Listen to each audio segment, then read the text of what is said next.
a great gorgeous girl. Very classy. A maker of champions. The giant WrestleMania. I'm so sick of these people. You know, I'm the tribal chief around here. Yeah, you see me, the tribal chief. That's right. I got that thing on me. I got that stick. I got that tool.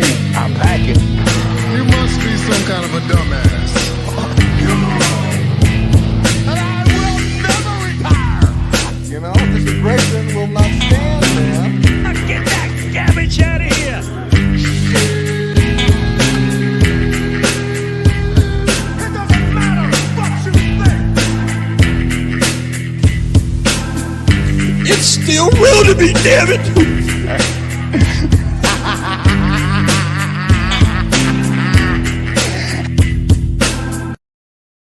Welcome back, ladies and gentlemen, and wrestling fans, to another edition of FNR Friday Night Review.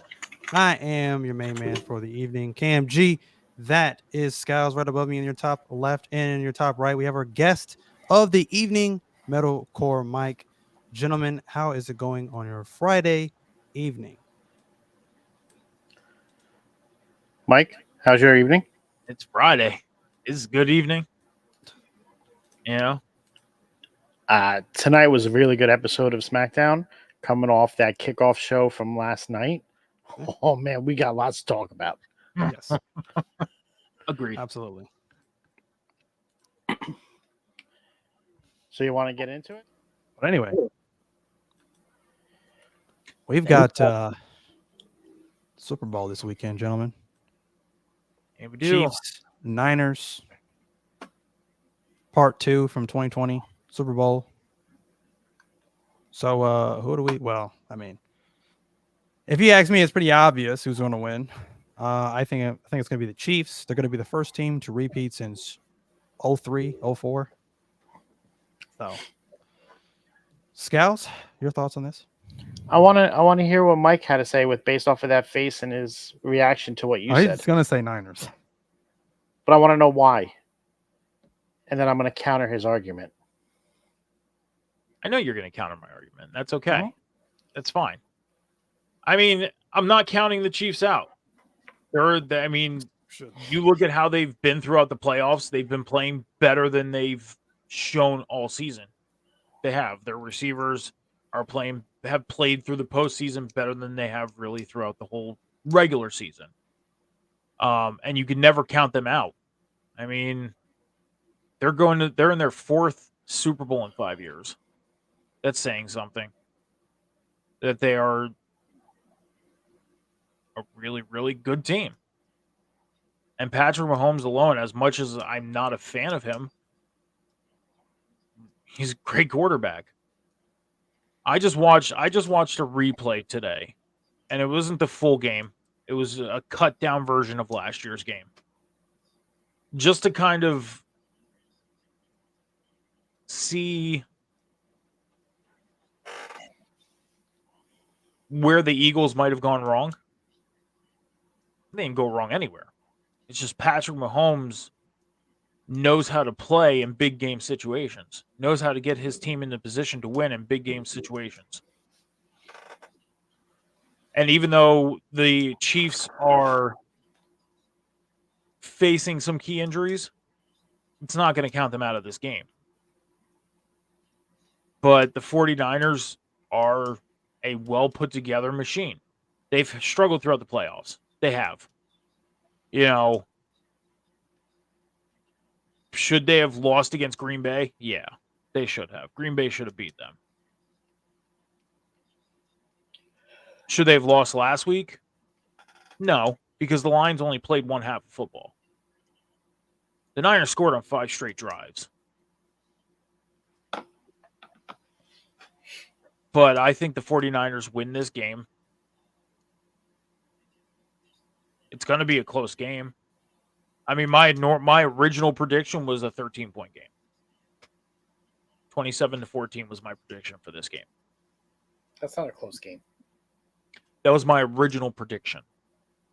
I'm talking at the beginning of the week. Original prediction. But then thinking about everything throughout the week, I had to remind myself that it's the Chiefs. It's not any other So team.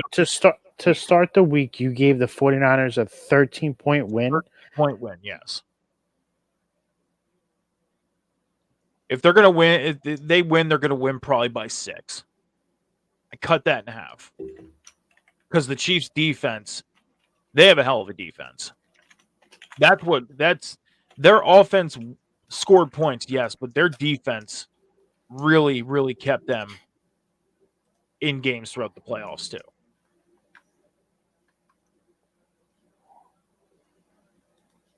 The Ravens had a very strong defense through the whole regular season.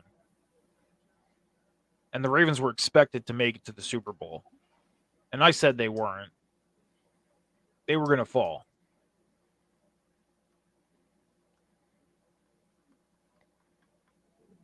So what's your argument? The Kansas City Chiefs, once the playoff hit, you said that their wide receivers are playing better. Yeah. No, they're not. They're just not playing the ones that suck. The only wide receivers you see on the field are Rice, Kelsey, and Scantling every so often, with Pacheco mixed in. Kadarius Toney's about to be benched for the Super Bowl. Pacheco's a running back. I know, but Pacheco lines up on the outside. He gets mixed into the plays. He does. But I'm saying they stopped playing the other wide receivers. They stopped throwing to them. And even with the double team on Kelsey, they are unstoppable on the wide receiving core with the players that they are playing. Mm-hmm. Kansas City's defense is better than San Francisco's defense. Okay. The rush that about San Francisco's defense, though. Yeah, but that's gonna what wins Super Bowls? What wins championships? Defense. Okay. And if your defense can't stop the other team's offense, which San Francisco will not be able to stop Mahomes and the Kansas City's offense, the Kansas City defense is going to stifle that 49ers offense. They barely could score against the Lions defense in the first half. But they scored 5 straight drives in the second. Because of they changed at halftime. And that's the great thing about Shanahan. He knows how to coach and how to adjust. I will give him that. But the problem is the coach on the other side, Campbell, didn't know how to adjust. And he made dumbhead plays that allowed the 49ers to win that game. If he kicks those 2 field goals instead of going for it on 4th down in the 15-yard line and closer, the game never gets to that point. You don't give the 49ers hope. And that's what they did. Campbell even admitted that he made stupid decisions. It wasn't even so much the adjustment. It was just his stupid decisions. He should have took the points instead of going for it. Correct. And if you take those points, 49ers don't even get the hope to come back. When you get stops, it gives your team the momentum and it gives them the hope that they can win. Kansas City doesn't make those mistakes with Andy Reid as the coach.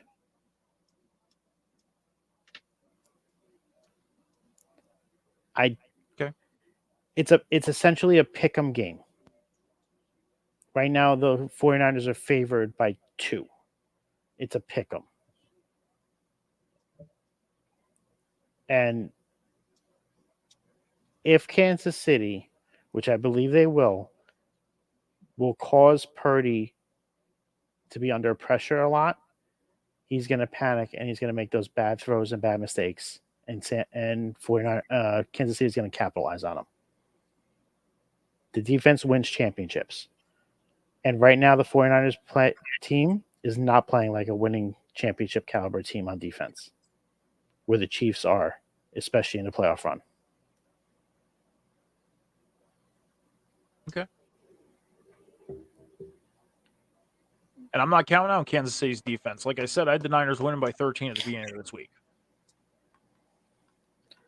But to even say that you gave them at the beginning of the week a 13-point deficit, that means you discounted their defense to start the week. At first. But that's at first. It's your initial take. and that's usually what you believe in.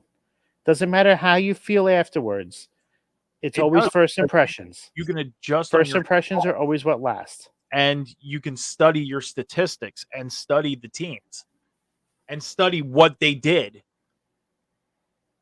That's why I said my initial reaction was I just winning by 13. But then I went back and I remember Kansas City has a hell of a defense. Not counting out their defense at all.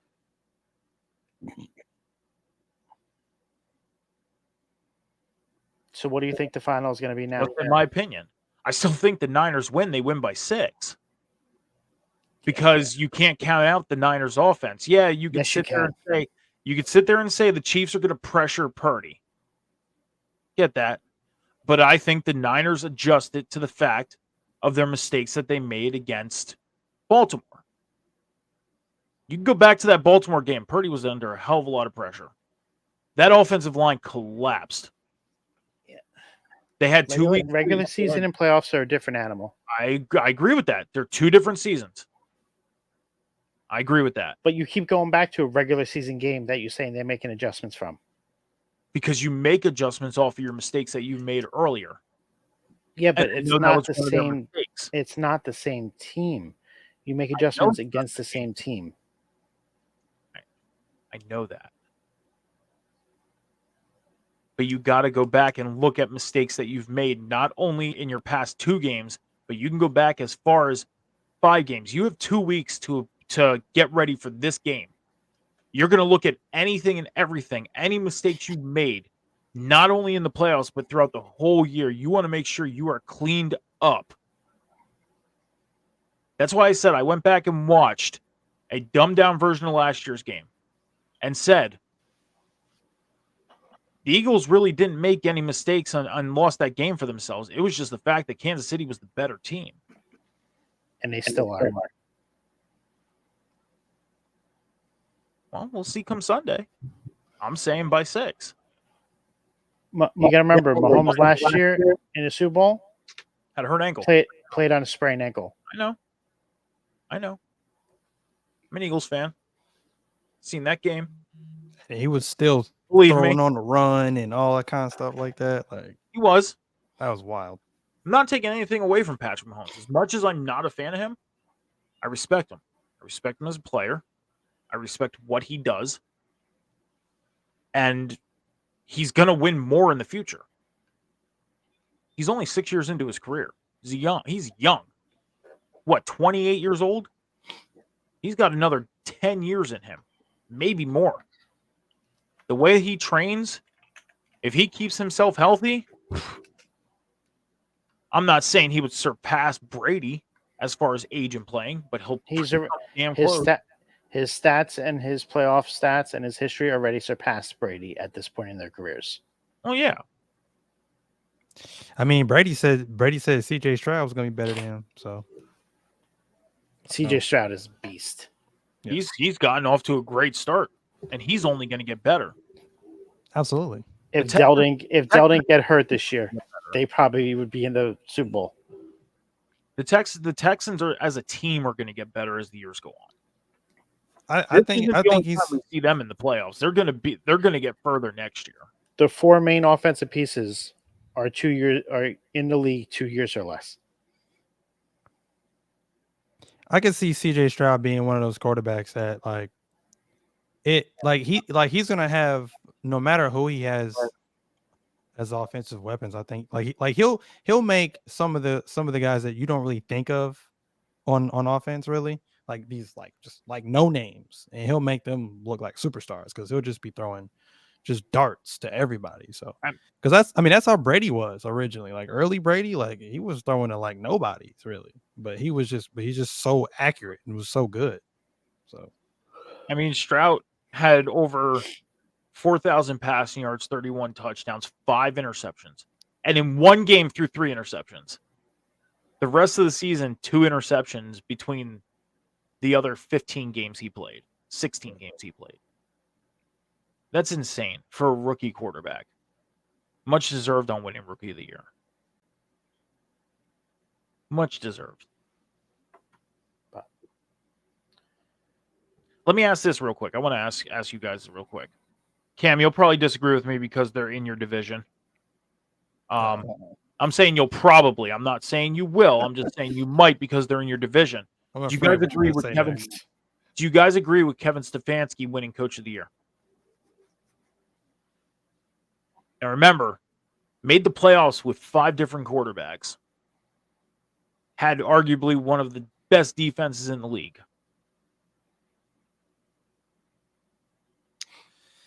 He took over what last year? Did he take over the full season? Stefanski, this is Yeah. his second full year, yeah. Second full year? Yep. What was their record last year? The Browns, oh my god, I think they went 8-9 or 9-8, I believe. They were right around the 500 mark, I believe. I could double check it, but I believe they were around the 500 mark.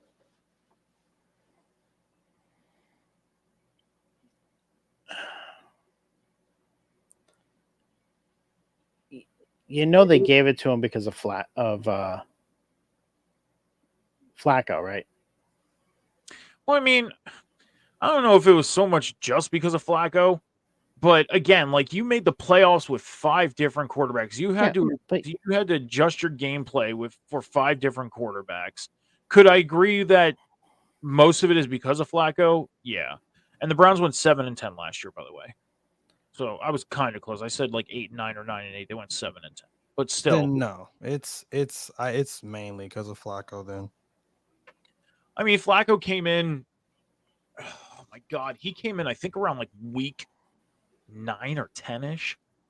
and he was came throwing around. bombs too. Like he came in there and turned that whole team around. His statistics in short term were good enough to win him comeback player of the year, which is bullshit as well. Who do you think should have got comeback? The guy that almost died on the field. Okay. How is that not a bigger comeback than a guy sitting on his couch? Flacco played more. Hamlin hardly played. He had that's like because the coaching staff. He had like 3 didn't play him. Screwed him. Yeah. It's because the coaching staff screwed him. It's not because he wasn't available to play. He was available for I think 60% of the season because he was injured at times. He had different injuries, like nagging. Okay, and I mean Flacco that's like played less than that. I mean that's like if Ryan Shazier had came back from the injury he had. If he had came back, he should have gotten comeback player of the year. Oh, I agree on that. You know what I mean? Didn't Alex Smith get comeback player of the year after coming back from his broken leg? I believe he did. Yeah. Yeah. Well, I mean, you don't give somebody who comeback player of the year because they couldn't find a job to start the season and then came off their couch. Because that's the reason Stefanski won coach of the year. If Flacco never does that, Stefanski doesn't get coach of the year. And it's not even Stefanski that hired him. It was the GM. Who do you think realistically should have won coach of the year? I can tell you mine. Let me see. I'm drawing blank name right now, but I'll say this. If I had to pick anybody else but Stefanski, it would have been fucking, why am I forgetting his name? But the Texans head coach should have got coach of the year. Yeah, didn't they go from... I have it written down here too. I'm stupid. I could be just like looking at my fucking notes. D'Amico Ryan, I think, should have got coach of the year. I did. Texans went from 3. The Texans went from 3-13 to 10-7. Yeah, that is a coach of the year. That is. I agree on that. Not from 7-10. He's a rookie too. To 11-6. Well, rookie head coach, rookie quarterback. I agree with that. D'Amico rookie Ryan, wide receiver. Other than Stefanski winning it, I agree. D'Amico Ryan should have won. Should have got it. But a lot of the voting and a lot of the notes that I heard throughout the past 2 weeks or Dan Campbell was them saying because of the fact that the Browns went to the postseason off of 5 quarterbacks backs, mainly with Joe Flacco towards the end. Dan Campbell. I mean, Dan Campbell finished a game under 500 last year. He went from 8-9 to what 12-5. Yes, but he took the team to the playoffs for the first time In in 30, however many years. 30 They something. gotta win. Like, I don't know. It should not have been Stefanski, I could agree on that. and it shouldn't have been Flacco. Well, the comeback player of the year award, it was Flacco, DeMar Hamlin, Baker Mayfield, Matthew Stafford, Tua Tagovailoa. All of them have arguments. All of them. Baker Mayfield pretty much resurged his career. Mm-hmm. Tua coming back from the mess that he was in last year with the two concussion. different injuries. Yep. DeMar Hamlin because of his situation. I mean, Flacco should have been on a roster at the beginning of the year. Why nobody picked him up as a backup is beyond anybody. But he should have been on a roster. So for him to come in and take over a team that went through 4 quarterbacks before him and led them to the postseason and was near, I believe, at one point, I think it was in week 15, was still in the discussion to win the AFC North. Like, they were only a game behind the Ravens at one point.